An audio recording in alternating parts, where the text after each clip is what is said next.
টি-20 বিশ্বকাপের জন্য চমক জাগা নিয়ে স্কোয়াড ঘোষণা করেছিল ভারত।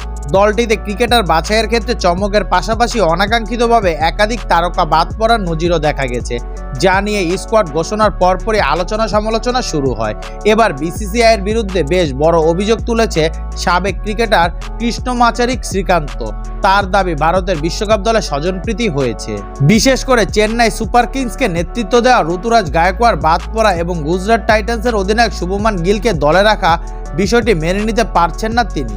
এই নিয়ে নিজের ইউটিউব চ্যানেলে মতামত জানিয়েছে শ্রীকান্ত। সাবেক এই ভারতীয় ক্রিকেটার বলেন, এখানে কোনো সন্দেহ নাই যে ঋতুরাজ গায়কোয়াড় বিশ্বকাপের দলে থাকাটা প্রাপ্য। সে 17টি টি-20তে 500-র বেশি রান করেছে, এমনকি অস্ট্রেলিয়ার বিপক্ষে তার একটি সেঞ্চুরি আছে। অন্যদিকে শুভমান গিল ফর্মের বাইরে, কিন্তু কেন সে ভারতীয় টিমে নির্বাচিত হয়েছে? কারণ সে নির্বাচকদের পছন্দের। সে ব্যর্থ হলেও দলে জায়গা পেয়ে যায়। স্বজনপ্রীতির কারণে সে টেস্ট, ওয়ানডে, টি-20 খারাপ করলেও দলে সুযোগ পায়।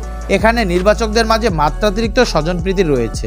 ভারত বিশ্বকাপ দলে জায়গা হয়নি জাতীয় দলের হয়ে দুর্দান্ত পারফরমেন্সের গ্রাফ থাকা রিঙ্কু সিংয়েরও।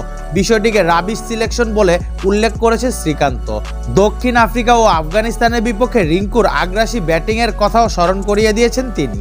সাবেক এই ভারতীয় ক্রিকেটারের দাবি, দলে জায়গা পাওয়ার জন্য যোগ্যদের বাদ দিয়ে নিজেদের তুষ্ট রাখতে সিদ্ধান্ত নিয়েছে নির্বাচকরা।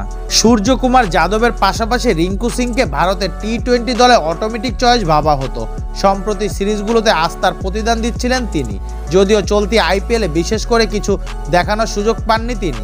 রিঙ্কু অবশ্য খুব বেশি ব্যাটিংয়ের সুযোগ পেয়েছে তাও কিন্তু নয়। তবে ভারতীয় ভক্তরা তার আন্তর্জাতিক ম্যাচের পরিসংখ্যানকে বারবারই সামনে আনছেন। জাতীয় দলের জার্সিতে 15টি টি-20 খেলে 356 রান করেছে রিঙ্কু, যেখানে গড় 89 এর পাশাপাশি স্ট্রাইক রেট 176। মূল স্কোয়াডে জায়গা না পেলেও এই ব্যাটার ট্রাভেলিং রিজার্ভের তালিকায় আছেন।